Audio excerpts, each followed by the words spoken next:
Shalom, damai sejahtera dari Allah Tritunggal menjadi bagian di dalam kehidupan kita sepanjang hari ini. Firman Tuhan dari Maleakhi 3 ayat 17 sampai 18 berkata, "Mereka akan menjadi milik kesayanganku sendiri, firman Tuhan semesta alam, pada hari yang kusiapkan.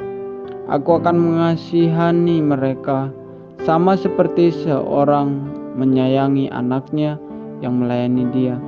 Maka kamu akan melihat kembali perbedaan antara orang benar dan orang fasik, antara orang yang beribadah kepada Allah dan orang yang tidak beribadah kepadanya." Saudara yang terkasih dalam nama Tuhan Yesus, judul perenungan firman Tuhan pada hari ini, kebahagiaan umat pilihan Allah. Di akhir segala peristiwa yang terjadi di dalam kitab Perjanjian Lama, Allah memproklamirkan kebenaran tentang janjinya bagi orang-orang yang takut kepadanya dan beribadah kepada Allah. Saudara yang terkasih, seperti kitab Ibrani 13 ayat 5b mengatakan, "Karena Allah sekali-kali tidak akan membiarkan engkau, dan aku sekali-kali tidak meninggalkan engkau." Istilah hari Tuhan dalam PL menjelaskan tentang hari penghakiman, dan konteks kitab Maleakhi ini ditulis setelah pembuangan dari Babel, dan ada banyak pelanggaran dan dosa yang dibuat oleh para imam dan umat pilihan Allah.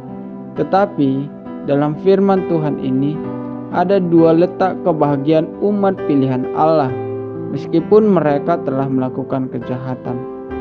Yang pertama, menjadi milik kesayanganku. Allah mengasihi umatnya yang takut kepadanya dan beribadah kepada Allah yang benar. Bahkan ia mengibaratkan bukti kasihnya seperti seorang bapa menyayangi anaknya. Tentu ini menjadi suatu kebahagiaan dan sukacita yang besar bagi kita yang percaya kepadanya di dalam Yesus Kristus. Yang kedua, kasih yang Allah nyatakan kepada orang benar berbeda dengan orang fasik.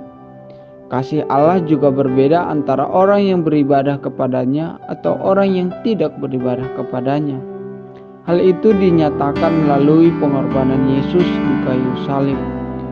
Mari kita introspeksi diri, apakah kita bagian dari orang benar atau dari orang fasik? Apakah kita kumpulan orang yang beribadah kepadanya atau kumpulan orang yang tidak beribadah kepadanya?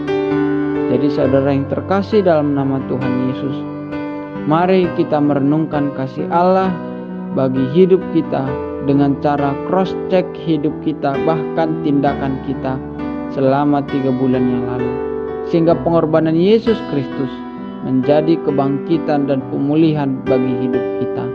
Tuhan Yesus memberkati.